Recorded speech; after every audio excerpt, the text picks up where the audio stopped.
Assalamualaikum warahmatullahi wabarakatuh.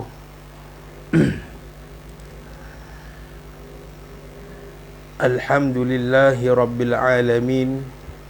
Wassalatu wassalamu ala ashrafil anbiya'i wal mursalin Sayyidina Muhammadin wa ala alihi wa sahbihi ajma'in. Subhanaka la ilma lana illa ma 'allamtana innaka antal alimul hakim. Wala hawla wala quwwata illa billahil aliyil azim. Bismillahi ma syaa Allah, la yasuqul khaira illa Allah. Bismillahi ma syaa Allah, la yasrifus su'a illa Allah. Bismillahi ma syaa Allah, ma kana min ni'matin fa min Allah. Bismillahi ma syaa Allah, la hawla wa la quwwata illa billah. Amma ba'du. Alhamdulillah, bersyukur kita kepada Allah Subhanahu wa taala dengan rahmat dan kasih sayang Allah Subhanahu wa taala. Hari ini kita dapat berkumpul bersama-sama pada siri yang ke-6 kalau tak silap saya. Semoga Allah memberikan kekuatan kepada kita, Allah berikan kekuatan istiqamah untuk kita menuntut ilmu. Dan yang paling penting adalah saya nak ajak diri saya dan tuan-tuan dan puan-puan untuk sama-sama kita ikhlaskan diri kepada Allah Subhanahu wa taala untuk kita menuntut ilmu agama ini, insya-Allah.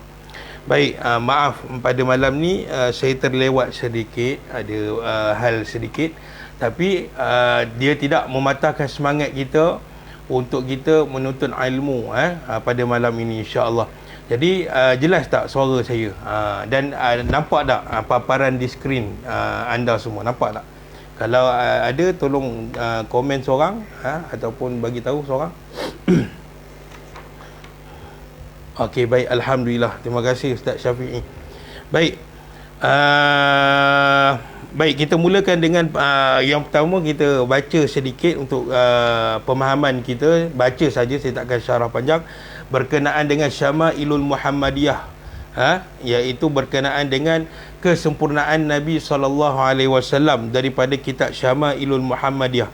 Qala al-muallifu rahimallahu ta'ala, berkata pengarang, حدثنا حميد ابن مسعدة البصري حدثنا عبد الوهاب الثقفي عن حميد عن أنس بن مالك قال كان رسول الله صلى الله عليه وسلم ربعة ليس بالطويل ولا بالقصير حسن الجسم وكان شعره ليس بجعد ولا سبط أسمر اللون إذا ماشى يتكفأ. Daripada Humaid bin Mas'adah Al-Basri, daripada Abdul Wahab Al-Thaqafi, daripada Humaid, daripada Sayyidina Anas bin Malik. Hadis yang kedua dalam membicarakan tentang kesempurnaan Nabi SAW. Dalam kitab ini ada dua. Yang pertama tentang kesempurnaan Nabi SAW dari segi ciptaan. Allah mencipta Nabi, Allah mencipta tubuh badan Nabi begitu sempurna. Yang kedua, kesempurnaan daripada sudut akhlak baginda Nabi SAW. Jadi dua perkara yang ada dalam kitab ini. Kata Anas bin Malik, sekali lagi Anas bin Malik meriwayatkan hadis ini. Kata Anas bin Malik, baginda Nabi SAW. Pertama sekali kita nak baca hadis ni kerana kita nak betul-betul kenal baginda Nabi SAW. Kata Anas, baginda Nabi SAW bertubuh sedang. Bertubuh sedang ni tidak terlalu besar, tidak terlalu kecil. Seperti mana yang saya jelaskan pada minggu lepas, kalau orang tu terlalu kecil, kenek contohnya rendah, kita akan, manusia ni akan bual tentang dia. Kalau badan orang tu terlalu besar, jadi orang akan bual tentang dia juga. Maka benda ini bila Allah cipta Nabi berbadan sedang, tidak ada jadi buah mulut tentang tubuh badan Nabi SAW. Maknanya tidak ada ruang untuk sahabat-sahabat ataupun kafir Quraisy mengutuk baginda Nabi SAW, sama ada besar ataupun kecil. Jadi Allah cipta baginda Nabi SAW ni bertubuh sedang, tidak terlalu tinggi dan tidak terlalu rendah. Itu yang seperti yang kita baca minggu lepas. Baginda Nabi SAW bertubuh baik, maknanya tidak ada cacat cela. Juga terjadi juga benda ini kepada Nabi Ayub alaihissalam. Kan dulu kita pernah dengar Nabi Ayub ni Allah uji dia sakit selama 80 tahun. Maknanya Allah Subhanahu Wa Taala ini menguji Nabi Ayub ni selama 80 tahun sakit. Sakit yang dimaksud, yang kita dengar dulu-dulu, Nabi Ayub ni dia dapat sakit kulit. Sakit yang Nabi Ayub dapat ini bukanlah sakit seperti menanah pada kulit, tidak. Sebab benda itu kalau terjadi pada seseorang, menanah, berair kulitnya kan, maka tidak ada manusia yang akan dekat dengan orang tersebut. Jadi sakit itu hanya Nabi Ayub Nabi Ayub saja tahu bagaimana sengsaranya Nabi Ayub alaihissalam ni derita menghadapi penyakit tersebut. Maknanya Nabi Ayub ni Allah tak jadikan sakitnya pada fizikal, maknanya menanah menanah berkulat, tak. Itu cerita-cerita yang tidak betul tentang Nabi Ayub. Tetapi sakit itu sakit dalaman yang dialami oleh Nabi Ayub. Maknanya ada peluang untuk orang berdekat dengan Nabi Ayub alaihissalam. Jadi Nabi SAW bertubuh baik. Rambut baginda tidak terlalu kerinting dan tidak terlalu tidak terlalu lurus. Maknanya ikal mayang bahasa kita. Kulit baginda putih kemerah-merahan. Makna di sini nanti kita akan dapat hadis juga, ada sahabat mengatakan kulit baginda ni berwarna kekuningan sedikit. Ini adalah ketika mungkin Sayyidina Anas bin Malik melihat wajah Nabi ketika Nabi berada di bawah cahaya matahari. Jadi jelas kulit Nabi ini nampak putih kemerah-merahan. Cuba kita tengok orang putih kan, bila dia duduk jemur dekat tepi pantai tu, habis naik kulit dia jadi kemerah-merahan. Tapi cantik, maknanya cantik. Tidak, okey. Apabila baginda berjalan sedikit condong ke hadapan. Ini maknanya kata ulama, Nabi berjalan seumpama Nabi berjalan di atas tanah yang rata, seumpama lajunya Nabi jalan itu, Nabi akan condong sedikit seumpama kita turun daripada bukit. Kan kita turun daripada, kalau kita naik bukit kita mendongak, okey, ataupun kita bongkok kan. Jadi bila kita nak turun bukit kita laju kan. Lajunya kata ulama, lajunya Nabi berjalan seumpama kita menuruni bukit. Memang sahabat takkan dapat kejar Nabi walaupun Nabi berada dalam keadaan berjalan. Maknanya Nabi berjalan berjalan seumpama dia menuruni bukit yang tinggi. Macam tu. Jadi itu keadaan baginda Nabi SAW. Jadi kita tak nak baca panjang-panjang, kita nak terus kepada kitab kita. Semoga dengan kita membaca, kita mendengar, asbab kita mendengar, membaca hadis Nabi tentang kesempurnaan Nabi SAW, kita mendapat syafaat. Kita semua akan mendapat syafaat daripada baginda Nabi SAW. Jadi kita pergi kepada kitab kita insya-Allah. Baik. Ya.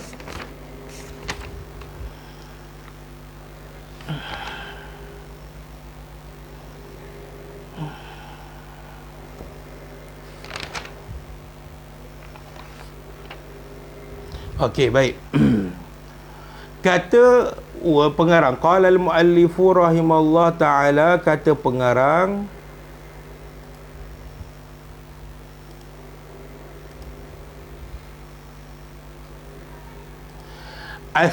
asmainahu mukhtasara Abdillahil Harari al-kafila bi'ilmi ad-dini ad-daruri. Jadi setelah kita membahaskan tentang bagaimana ulama kita, bagaimana pengarang kitab ini dia berupaya, dia hebat dalam meringkaskan daripada kitab asal yang bernama Sulamut Taufiq. Dia juga pengarang ini, Syekh Abdullah Al-Harari, dia juga bukan saja mampu untuk meringkaskan daripada kitab yang asal yang bernama Sulamut Taufiq, bahkan dia telah kalau tengok pada skrin anda tu, bahkan bahkan Syekh Abdullah ini mampu mentarjihkan, maknanya memilih pendapat-pendapat fiqh dalam mazhab Syafi'i yang kuat dan dia letakkan dalam kitab ini. Maknanya ada di dalam kitab asal pandangan-pandangan ulama mazhab Syafi'i yang lemah, dia gantikan di dalam kitab ini dengan pandangan-pandangan dalam mazhab Syafi'i yang kuat.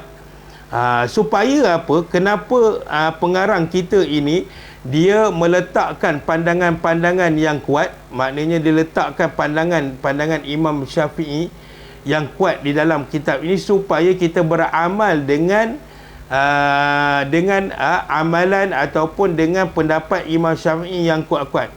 Adapun pendapat ulama Syafi'i dalam mazhab Syafi'i yang lemah bukan tidak boleh diguna pakai. Sebab ada yang lebih kuat, lebih baik kita pakai yang kuat.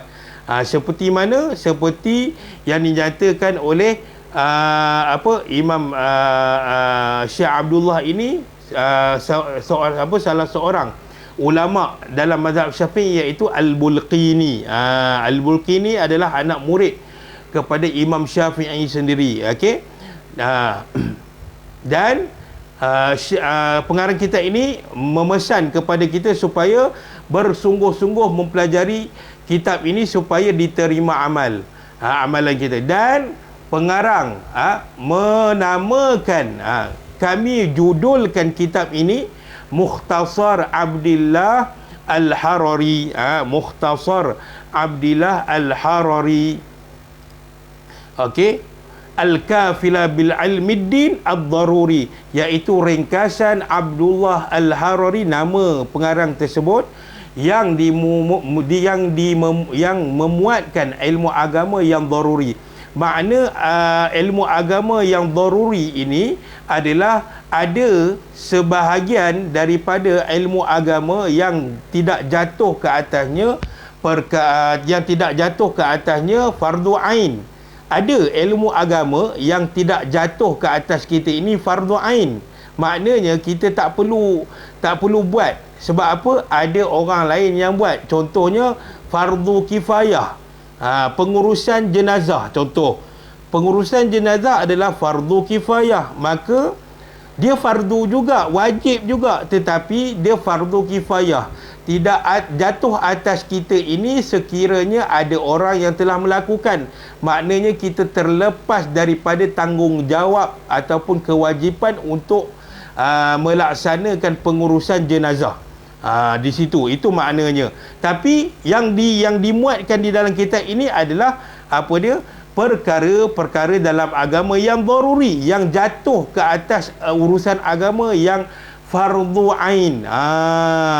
Nampak sangat pengarang menekankan supaya kita ini mempelajari ilmu fardu ain terlebih dahulu. Kerana kata ulama, seafdal ilmu di dalam dunia ini adalah ilmu fardu ain.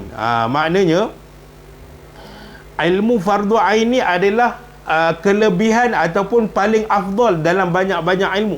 Sebab itu kita ini jangan pentingkan, jangan pentingkan, maknanya kita jangan tinggal ilmu fardu ain. Sedangkan yang lain kita boleh pentingkan juga. Kita urusan dunia kita, urusan cari duit kita, bukan kita menafikan urusan itu. Itu penting untuk sekarang. Tetapi yang lebih penting, kalaulah kita dapat luangkan masa dengan urusan yang kurang penting daripada ilmu fardu ain, sepatutnya kita kena lebihkan lagi urusan fardu ain ke atas diri kita ini daripada yang lain. Contoh, kita macam saya kerja kerajaan. Okey, kita ada time work kita. Kita ada masa office hour kita, maka itu urusan yang wajib kita kena lakukan, sebab tanggungjawab kita dengan masyarakat, tanggungjawab kita dengan bos kita. Bila habis saja waktu bekerja, kita kena cari masa untuk kita letakkan dalam jadual harian kita itu untuk mempelajari ilmu fardu ain, kerana ini Allah akan tanya. Kerana ini Allah akan tanya. Tanya dia bukanlah tanya maknanya tanya, kamu pernah belajar fardu ain? Tidak. Kerana Allah akan tanya, malaikat akan tanya, ma rabbuka, siapa Tuhan kamu? Kalau kita tidak pernah belajar ilmu fardu ain, dalam ilmu fardu ain itu ada bab akidah, bagaimana kita nak lepas dengan soalan yang akan ditanya oleh mungkar dan nakir di dalam kubur nanti. Itu kata ulama. Okey, baik. Kita nak masuk fasal yang baru. Saya rasa dah masuk dah ni. Ad-daruriyatu al-i'tiqadi. Okey. Perkara yang wajib bagi setiap mukallaf meyakininya. Faslun. Yajibu ala kafatil mukallafin ad-dukhulu fi dinil islami wathubutu fihi ala dawami waltizamu ma lazima alaihi minal ahkam. Ni ulangan supaya kita kita faham. Apa kata pengarang? Wajib ke atas setiap mukallaf memeluk agama Islam. Okey, ini yang pertama. Saya dah suruh tuan-tuan pada minggu lepas tandakan, buat palang di sini, iaitu sampai ayat apa? Wajib ke atas setiap mukallaf memeluk agama Islam. Palang di situ. Itu yang pertama. Dan tetap di dalamnya untuk selama-lamanya. Itu nombor 2. Serta patuh dalam melaksanakan segala hukum hakam yang diwajibkan ke atasnya. Ini yang ketiga. Baik, kita tengok yang pertama. Kata pengarang, wajib ke atas setiap mukallaf memeluk agama Islam. Kita telah bicarakan siapa itu mukallaf. Siapakah yang dikategorikan dalam mukallaf? Mukallaf ini siapa yang telah terlepas daripada baligh, berakal dan sampai dakwahnya, maka dia dikategorikan mukallaf. Sama ada dia ini non-Muslim ataupun memang sedia Muslim. Maka nak tak nak, bila mukallaf, terutamanya untuk ayat yang pertama ni, wajib ke atas setiap mukallaf memeluk agama Islam. Maknanya ayat ini ditujukan kepada orang yang non-Muslim. Okey. Dan ayat yang kedua, dan tetap di dalamnya untuk selama-lamanya. Makna di situ, yang ayat yang kedua ini adalah khusus untuk kita yang memang telah sedia Islam. Apa makna di situ? Maknanya kita yang memang telah sedia Islam, jangan sesekali cuba atau main-main dengan perkara-perkara yang boleh menjatuhkan diri kita ke dalam kekufuran, iaitu yang boleh jatuhkan diri kita dalam mensyirikkan Allah Subhanahu wa taala.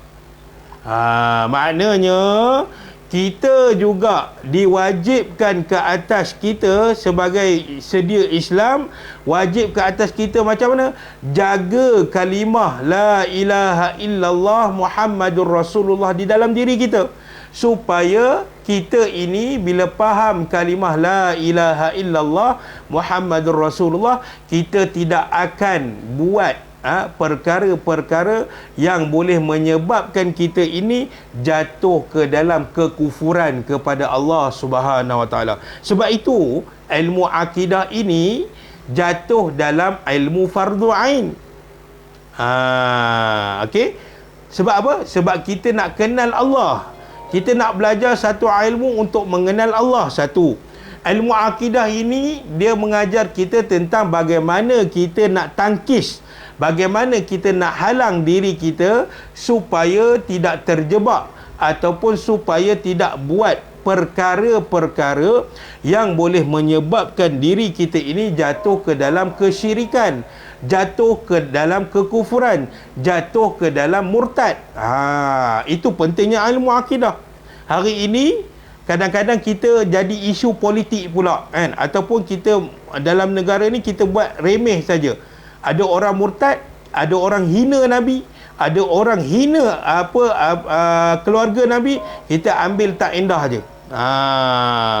Kita sebagai orang yang beriman kepada Allah Ta'ala, kita kena ada rasa rasa tanggungjawab ataupun rasa dalam diri kita untuk mempertahankan agama Allah Subhanahu Wa Ta'ala. Maka bila kita duduk di dalam agama Islam, nak tak nak wajib ke atas kita menjaga akidah kita, menjaga iman kita, menjaga percakapan kita supaya tidak melakukan percakapan yang syirik kepada Allah Ta'ala. Cuba tuan-tuan tengok dululah, tapi tak adalah kata dulu. Ada seorang menteri yang dia berbalah di dalam parlimen, baru lagi, bukan kata zaman dulu. Dalam parlimen tu, menteri tu dia kata apa? Kalaulah saya jadi Tuhan, lama dah saya buat kamu macam ni. Subhanallahal azim. Saya bukan nak membicarakan tentang politik, tetapi walaupun hang kaya macam mana, walaupun hang menteri ke, walaupun hang ada ranking, kamu ada ranking dalam dunia, tidak sepatutnya mulut kamu untuk berkata sebegitu. Kita ambil iktibar. Bukan kita nak berbalah tentang politik, tetapi kita mengambil iktibar bahawa orang yang kurang kefahaman tentang akidah, mereka boleh mengeluarkan kata-kata kufur seperti itu. Mana boleh seseorang mengatakan bahawa kalau saya jadi Tuhan? Tak boleh. Allah hanya satu. Jelas-jelas Allah memberitahu kepada kita, qul huwallahu ahad. Mana boleh? Kalau tu maknanya maksud dia tu, kalau diberi izin aku jadi Tuhan. Subhanallahal azim. Tak boleh. Maka menteri tersebut kalau ikut agama Islam, dia wajib mengucap 2 kalimah syahadah, kerana dia telah mengatakan dengan kata-kata yang kufur kepada Allah Ta'ala. Kita selalu baca kan, la ilaha illallah wahdahu la syarikalah. Kita baca la ilaha illallah, tiada Tuhan yang berhak disembah melainkan Allah, wahdahu la syarikalah, Tuhan yang tunggal, tidak ada sekutu baginya. Kalau kata-kata menteri tadi tu, maknanya apa? Kalau diberi izin untuk aku jadi Tuhan, subhanallahal azim, itu kata-katanya. Jadi kita dalam percakapan kita pun kita kena jaga. Sebab tu kita belajar ilmu akidah. Dalam perbuatan kita, tuan-tuan dan puan-puan mesti tengok cerita Shah Rukh Khan zaman-zaman dahulu. Muhabbatin lah, macam-macam, dia topal gahir lah, kan. Jadi kita tengok keadaan Shah Rukh Khan tu sendiri. Apa yang dia buat ketika dalam lakonan, pengarah minta Shah Rukh Khan ini untuk berlakon, masuk ke dalam kuil, buat konon-kononnya dia tu India, agama Hindu, dan buat cara bagaimana cara agama Hindu sembah, masuk dalam kuil. Maka perbuatan sebegitu, walaupun dia tak sengaja ataupun sengaja buat, maka dengan perbuatan seseorang itu boleh jatuh kufur kepada Allah Subhanahu wa Ta'ala. Dia wajib mengucap. Sebab apa? Beriman, kalau kita sebut perkataan beriman, maknanya apa? Percaya dengan hati, yakin dengan hati lah, mengetahui dengan hati, melakukan perbuatan yang baik yang diperintahkan oleh Allah. Maknanya 3 perkara ni kita kena buat, iaitu yakin dengan hati, mengucap dengan lidah, dan membuat dengan amal. Okey, yakin ni pada hati, ucap dengan lidah tu pada mulut, lidah, dan beramal dengan amalan-amalan hukum hakam dalam Islam, itu dengan anggota badan. Kalau tengok situasi Shah Rukh Khan tu, dia buat perbuatan tak? Perbuatan yang jatuh kufur kepada Allah Subhanahu wa taala. Sebab itu kita nak belajar ilmu akidah, kita nak memantapkan, walaupun kita dah tahu, tetapi kita nak mantapkan lagi supaya kita ada benteng pertahanan daripada kita melakukan kekufuran kepada Allah Subhanahu wa taala. Sebab itu kata pengarang, dia kata apa? Tetap di dalamnya untuk selama-lamanya. Jangan keluar sekali. Jangan cuba-cuba untuk kita buat perkara. Isu sajat, tuan-tuan tengok isu sajat. Apa dia kata dalam video live dia, kalau tuan-tuan tengok, bila dia dikecam, dia dihina semua kan, dia tak tahan dengan kecaman semua tu, lalu dia kata apa? Kalau macam tu, ni kata dia, bukan kata saya, kata dia, na'udzubillah min zalik. Dia kata apa? Kalau lebih kurang makna dia, kalaulah ramai orang kecam, lebih baik saya keluar daripada agama Islam.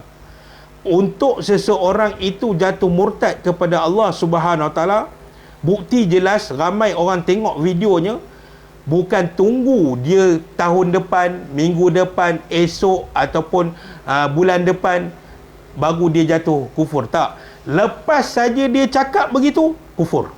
Dia wajib bertaubat kepada Allah Ta'ala dengan cara apa? Mengucap 2 kalimah syahadah balik. Kita jangan main-main bab akidah ini. Okey, jelas tak? Kalau jelas, boleh seorang, dua bagi tahu. Kalau tak jelas, saya ulang balik. Baik.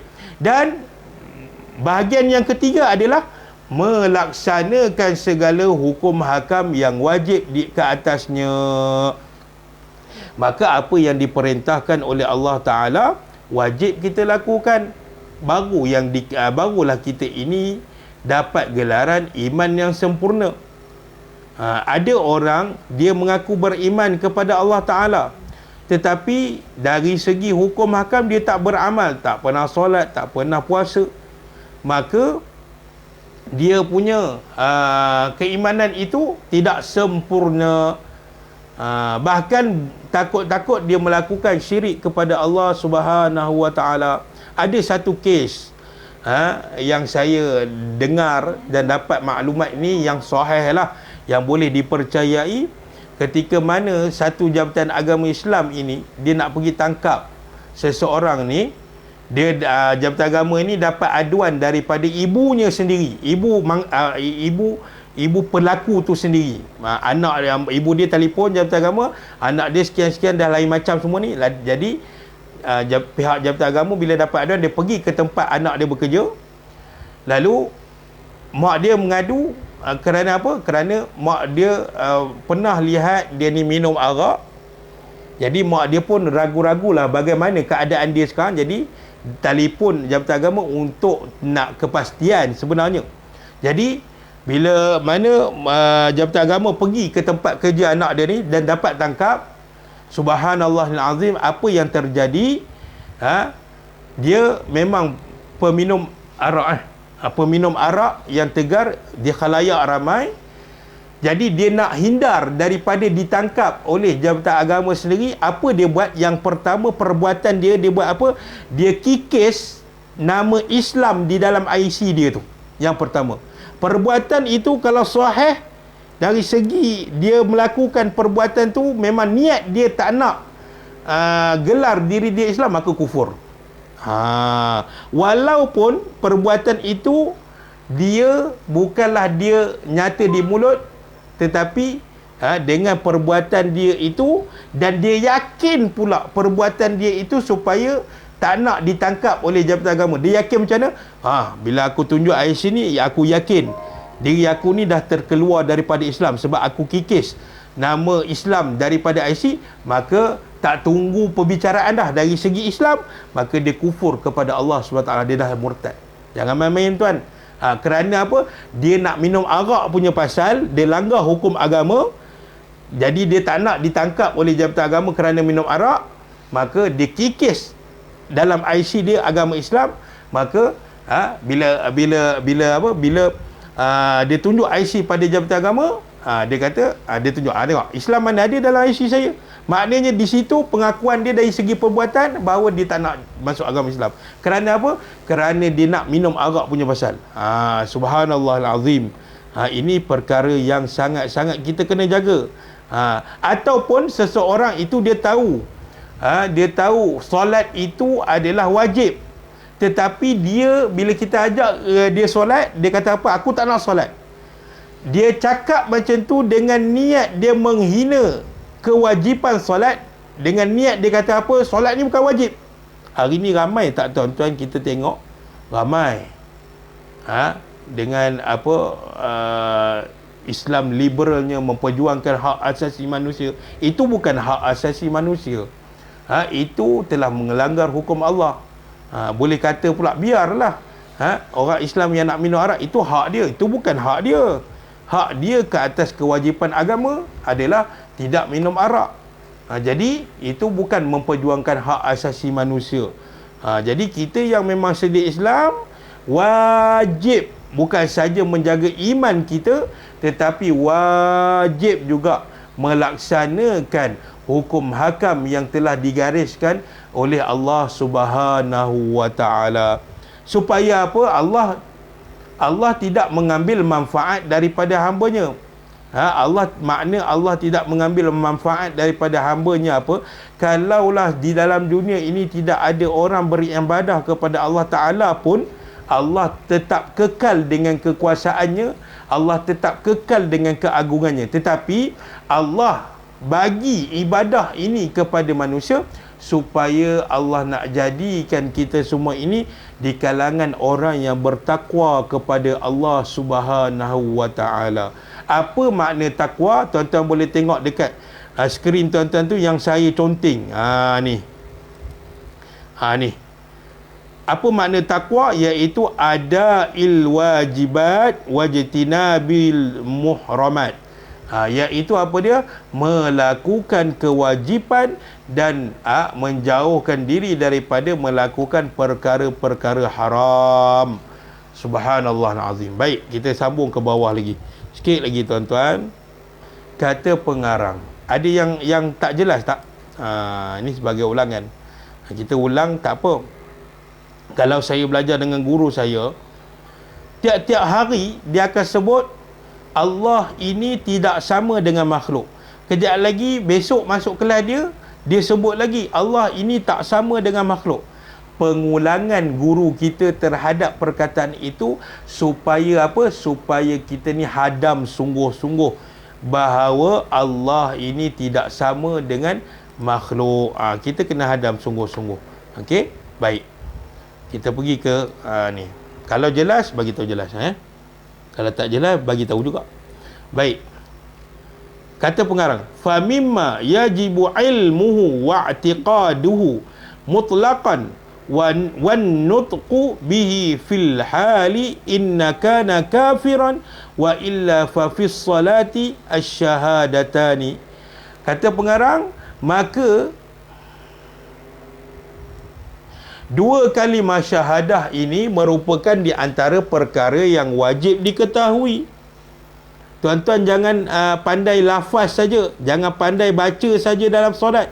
Jangan pandai baca saja ketika bila orang suruh, cuba baca syahadah. Baca je, asyhadu an la ilaha illallah wa asyhadu anna muhammadar rasulullah. Baca je. Bila orang suruh tanya apa maksud tu, kita tak tahu. Jangan. Sebab itu dalam kitab ini pengarang kata apa? Di antara perkara yang wajib diketahui, dua kalimah syahadah itu adalah perkara yang wajib diketahui. Dan diyakini secara mutlak. Tak boleh ragu-ragu. Itu yang dimaksudkan dengan mutlak. Dalam apa jua keadaan sekalipun. Dan wajib mengucapkannya serta-merta. Okey. Kalau tuan-tuan tengok ni, saya ada palang. Okey. Ini untuk perbahasan yang pertama dalam bab ni.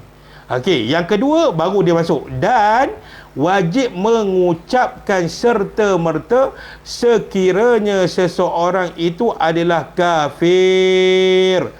Itu yang kedua. Yang ketiga, manakala sekiranya dia seorang yang memang beragama Islam, maka wajib mengucapkannya 2 kalimah syahadah di dalam setiap solat. Kita sambung bawah lagi. Wahuma, apakah yang dimaknakan dengan 2 kalimah syahadah? Pengarang terang lagi bawah tu. Wahuma asyhadu an la ilaha illallah wa asyhadu anna Muhammadar Rasulullah. Apa dia?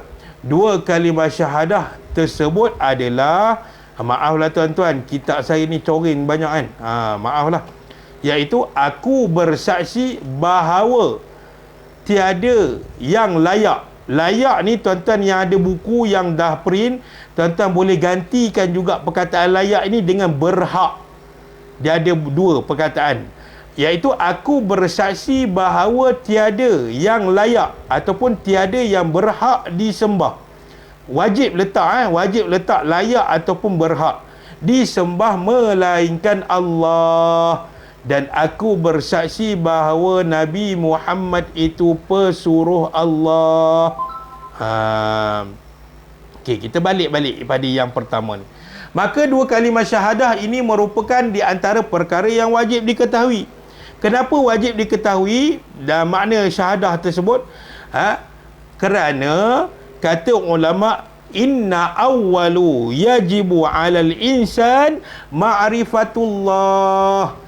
Sesungguhnya perkara yang asas, perkara yang paling utama adalah mengenal Allah. Sebab itu diwajibkan ke atas kita mengucap 2 kalimah syahadah. La ilaha illallah Muhammadur Rasulullah. Okey. Sebab apa? Ini kalimah akidah. Kalimah akidah.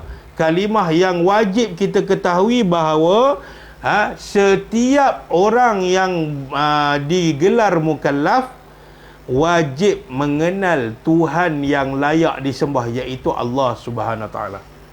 Kata ulama, awal wajibin 'alal insan ma'rifatul ilah bistiqan. Kata ulama. Kata ulama apa? Perkara yang wajib diketahui bagi semua manusia, dia itu dengan yakin bahawa ada Tuhan yang berhak disembah, yakni Allah Subhanahu Wa Taala. Okey, baik. Secara mutlak, bila kita kenal Allah Subhanahu Wa Taala, sebab apa kita kena kenal Allah Taala? Kata Imam Ghazali rahimahullah taala. Kata Imam Ghazali, la yasihul ibadah illa ba'da ma'rifatul ma'bud. Tuan-tuan boleh tulis ayat ni. Apa dia? Kejap lagi saya bagi makna. La yasihul ibadah illa ba'da ma'rifatil ma'bud. Kata ulama, kenapa kita kena kenal Allah dulu dalam diri kita? Kerana kata ulama, tidak akan diterima ibadah seseorang itu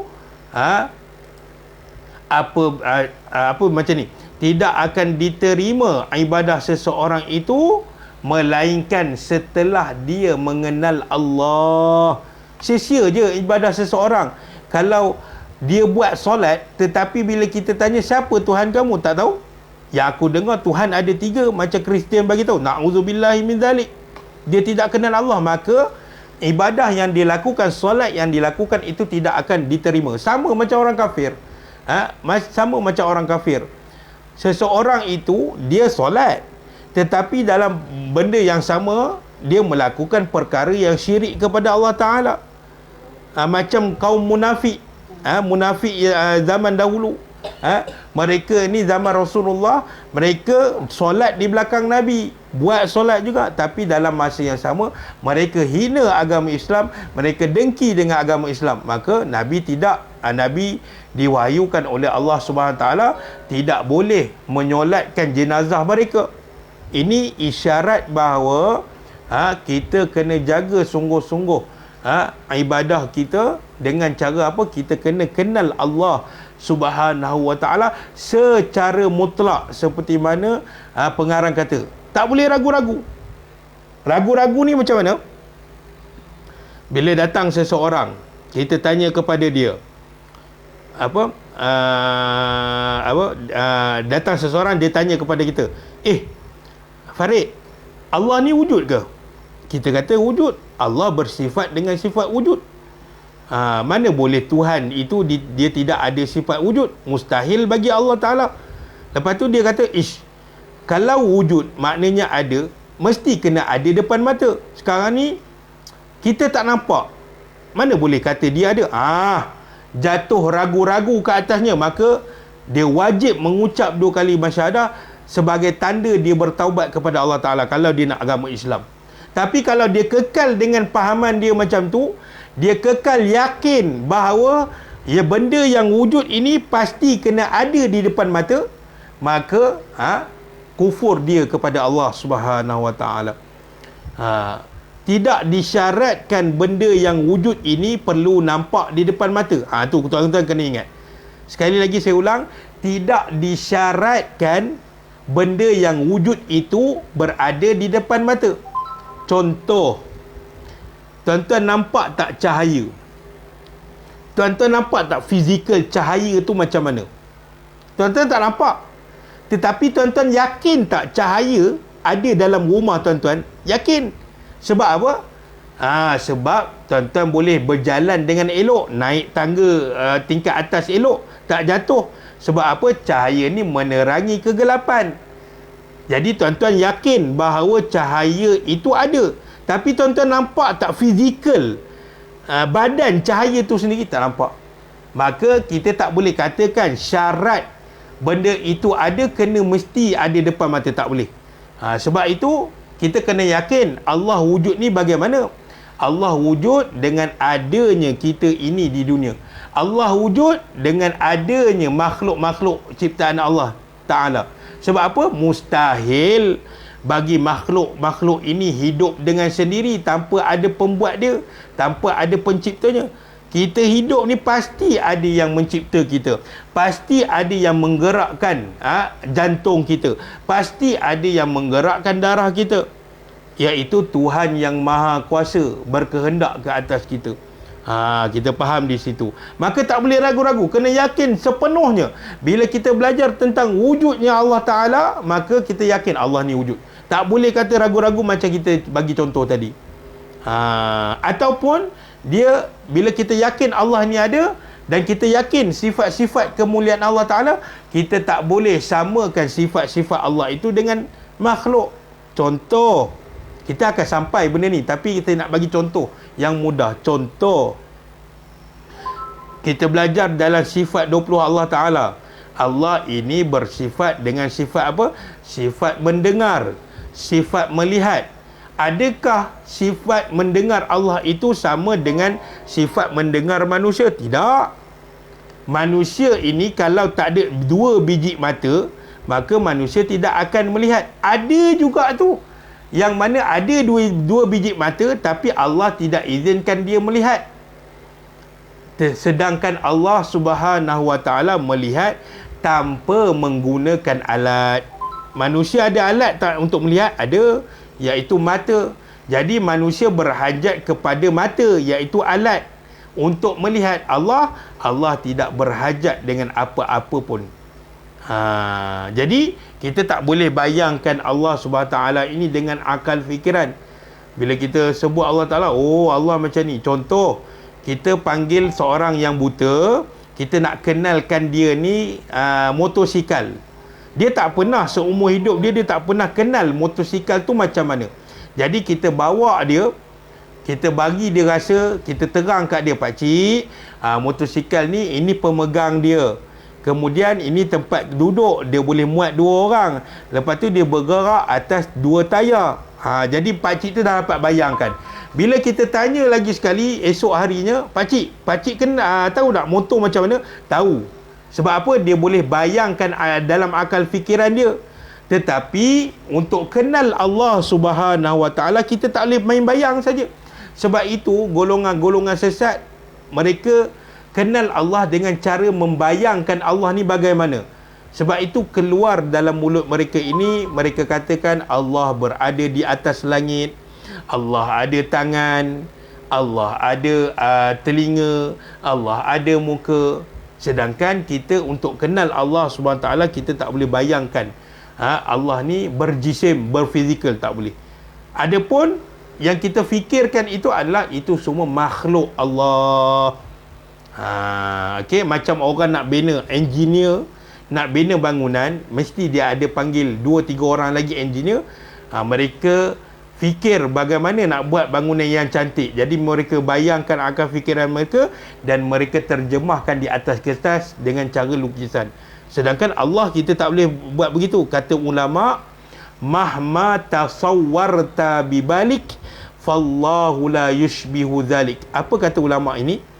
Kata ulama, apa yang tergambar di dalam fikiranmu, maka Allah tidak seperti itu.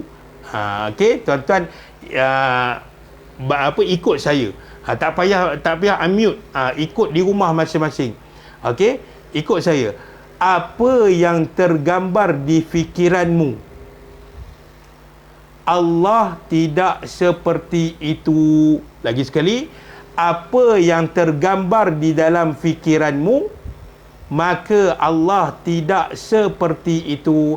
Ini akidah Ahlus Sunnah wal Jamaah. Makna di situ apa dia? Apa yang tergambar di dalam fikiran kita. Macam orang buta dia nak kenal motosikal, dia bayangkan, dia dapat rasa dulu, lepas tu besok orang tanya lagi, dia dapat bayang dah. Oh, motosikal ada 2 tempat duduk, boleh ada pemegang, ada 2 roda. Dia dapat bayangkan. Tapi Allah kita tak boleh buat macam tu. Sebab itu ulama katakan, apa yang tergambar di dalam fikiranmu, maka itu bukan Allah. Allah tidak seperti itu. Apa yang kita gambarkan itu adalah makhluk Allah Subhanahu wa taala. Kalau kita sebut dekat anak kita, abang nak nasi ayam tak? Nasi ayam tu tak ada lagi depan dia. Tiba-tiba dia bagi tahu kita, nak abah, nak ayah nak. Abang suka nasi ayam. Dari mana datang percakapan dia tu yang dia nak tu? Dari mana datang? Mesti daripada fikiran dia yang pernah melihat, yang pernah merasa nasi ayam tersebut sangat sedap. Maka dari gambaran itulah lahirnya dia dia suka kepada nasi ayam tu. Tapi Allah SWT kita tak boleh fikir macam tu. Sebab apa? Allah bukan untuk dibayang-bayangkan. Agama Islam ini bukan agama bayangan. Agama Islam ini bukan agama hayalan, tapi agama yang reality. Okey, bila kita kata Allah wujud, Allah wujud. Panjang pula di sini. Saya nak tanamkan sama-sama di dalam diri kita dan diri tuan-tuan perempuan, supaya kita ini tidak terpesong dengan akidah yang dibawa oleh baginda Nabi SAW. Dan wajib mengucapkan serta-merta bagi orang kafir, bila dia tahu dia cukup ciri mukallaf terhadap diri dia, maka wajib ke atas dia mengucap 2 kalimah syahadah. Kita dah bahas dah sebelum ni, minggu lepas. Ada orang tanya, kalau wajib, bukankah itu paksaan? Bukan paksaan. Sebab dia pada dirinya dah jadi mukallaf, telah sampai dakwah je, telah sampai dakwahnya kepada dirinya, tetapi dia tak nak kufur kepada Allah. Dia tolak kewajipan mengucap 2 kalimah syahadah tu dengan dia beramal agamanya sendiri, sembah berhala, maka jatuhlah dia tu kufur kepada Allah Subhanahu wa taala. Dan dinyatakan di sini juga, mengucap serta-merta sekiranya seseorang itu adalah kafir. Makna di sini, seseorang yang non-Muslim, sekiranya dia nak convert kepada Islam, dia nak masuk kepada Islam, bukanlah dengan cara dia berkhatan dulu, bukanlah cara dia menunaikan solat dulu, tetapi perkara yang paling penting untuk memisahkan dia dengan agama lama dan isytiharkan diri dia sebagai Islam, perkara pertama sekali yang perlu dia buat adalah dengan mengucap 2 kalimah syahadah. Walaupun dia masuk Islam tu dia tak berkhatan lagi, walaupun dia tak bersolat lagi, tetapi bila dia setelah mengucap 2 kalimah syahadah, wajib dia belajar perkara-perkara hukum hakam yang telah diwajibkan oleh Allah SWT. Jadi perkara asas dalam hidup manusia ni, sama ada non-Muslim dan Islam, perkara asas yang utama sekali adalah kena jaga akidah kita. Manakala, kata pengarang, sekiranya dia seorang yang memang beragama Islam, kita alhamdulillah kita lahir daripada perut ibu yang memang Muslim, maka wajibnya mengucap 2 kalimah syahadah di dalam setiap solat. Maknanya di sini, kita yang memang dah sedia Islam, bila sampai umur kita baligh, tidak diwajibkan ke atas kita untuk mengucap 2 kalimah syahadah seperti orang non-Muslim nak masuk Islam. Tak. Itu dalam mazhab Syafi'i. Saya ulang lagi sekali, tidak diwajibkan ke atas kita mengikut mazhab Syafi'i apabila kita sampai umur baligh. Seseorang itu sampai umur baligh 15 tahun, tidak diwajibkan kita untuk mengucap 2 kalimah syahadah. Kerana kita ikut agama asal ibu kita. Tapi dalam mazhab Maliki, tuan-tuan dengar betul-betul, dalam mazhab Maliki, Imam Malik, Imam Malik adalah guru kepada Imam Syafi'i. Dalam mazhab Maliki, dia dalam solat mengucap 2 kalimah syahadah ini tidak dijadikan rukun. Tetapi sebaliknya, apa dia? Apabila seseorang itu mencapai umur baligh, cukup umur, maka wajib kepadanya untuk mengucap 2 kalimah syahadah seumur hidup, sekali seumur hidup. Okey? Kita dalam mazhab Syafi'i tidak diwajibkan untuk mengucap 2 kalimah syahadah ketika sampai umur baligh. Sebab apa? Dalam solat, tiap-tiap hari kita baca mengucap 2 kalimah syahadah dan menjadi rukun solat pula tu. Tetapi dalam mazhab Maliki, tidak diwajibkan, tidak menjadi rukun solat mengucap 2 kalimah syahadat. Tetapi setiap orang yang bermazhab Maliki, apabila capai umur mereka 15 tahun, cukup umur baligh, wajib ke atas mereka mengucap 2 kalimah syahadah sekali seumur hidup. Tu. Kita faham di situ. Okey. Jadi dalam mazhab Syafi'i, maka wajib mengucap 2 kalimah syahadah di dalam setiap solat. Kerana dalam rukun solat ada kewajipan mengucap 2 kalimah syahadah, iaitu pada tahiyat akhir. Maka barang siapa yang tidak membaca tahiyat akhir ataupun tidak membaca 2 kalimah syahadah dalam solat, maka tidak sah solat. Okey, maka saya rasa cukup sekadar ini dulu untuk hari ini. Untuk yang bawah tu, wahuma asyhadu an la ilaha illallah wa asyhadu anna Muhammadar Rasulullah sallallahu alaihi wasallam, kita sambung pada minggu hadapan. Dah lewat sangat ni, sebab saya mula pun 9.30. Jadi saya buka dalam 1 minit 2 minit. Ada tak persoalan yang nak diutarakan? Sekiranya saya mampu jawab, saya jawab. Kalau tak ada, saya rujuk kepada guru saya.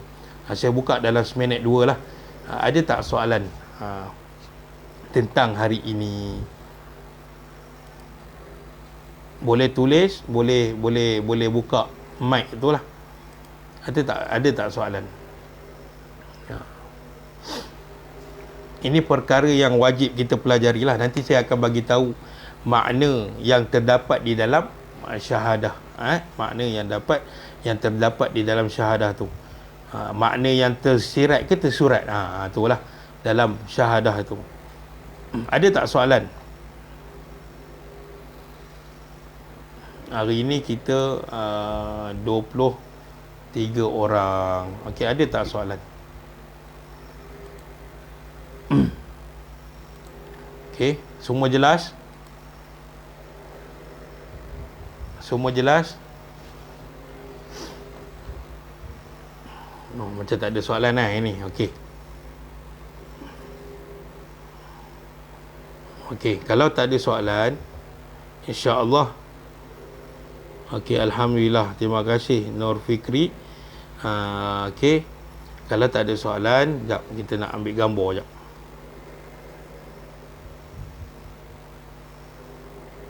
Okey. Alhamdulillah, kita dah habis untuk malam ni siri yang ke-6. Semoga Allah memberkati kita semua. Semoga Allah menguatkan iman kita. Semoga Allah memberikan kesihatan kepada kita yang baik. Semoga dengan asbab kita mempelajari ilmu agama ini, Allah menghindarkan diri kita daripada terkena COVID. Dan ini adalah musibah Allah berikan kepada kita. Kita kena redha dan kita kena yakin ada perkara yang Allah sembunyikan daripada COVID ini untuk Allah didik kita. Jadi terima kasih kepada semua. Alhamdulillah, saya doakan semua sejahtera, dalam keadaan baik dan dilindungi oleh Allah Subhanahu wa taala. Jadi kita akhiri dengan bacaan doa. A'udzubillahi minasyaitonirrajim. Bismillahirrahmanirrahim. Alhamdulillahi rabbil alamin. Wassalatu wassalamu ala rasulil amin. Sayyidina Muhammadin wa ala alihi wa sahbihi ajma'in. Allahumma khtim lana bihusnil khatimah wa la takhtimna ya Allah bisu'il khatimah. Ya Allah, sekiranya ingin engkau matikan kami ya Allah, sekiranya engkau ingin matikan ahli keluarga kami, zuriat kami ya Allah, matikan kami semua ini dalam keadaan baik di atas kalimah la ilaha illallah Muhammadur Rasulullah. Dan jauhkanlah kami daripada kematian yang dihina olehmu ya Allah. Jauhkanlah kematian kami daripada kematian yang buruk ya Allah. Allah Rabbana la tuzigh qulubana ba'da idh hadaitana wa hab lana min ladunka rahmah innaka antal wahhab. Rabbana atina fid dunya hasanah wa fil akhirati hasanah wa qina adzabannar. Wa sallallahu ala sayyidina Muhammad wa ala alihi wa sahbihi wasallam tasliman katsira walhamdulillahi rabbil alamin. Kita tangguh majlis kita pada minggu hadapan dengan membaca tahlil 3 kali dan selawat kepada Nabi 3 kali. La ilaha illallah Muhammadur Rasulullah. La ilaha illallah Muhammadur Rasulullah. La ilaha illallah Muhammadur Rasulullah. Allahumma salli ala sayyidina Muhammad wa ala alihi wa sahbihi wasallam. Allahumma salli ala sayyidina Muhammad wa ala alihi wa sahbihi wasallam. Allahumma salli ala Muhammad wa ala alihi wa sahbihi wasallam. Terima kasih semua. Assalamualaikum warahmatullahi wabarakatuh. Waalaikumsalam.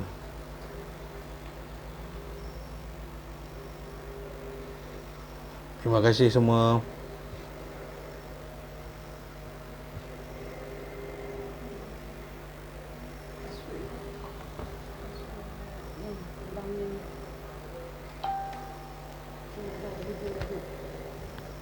Password apa ni?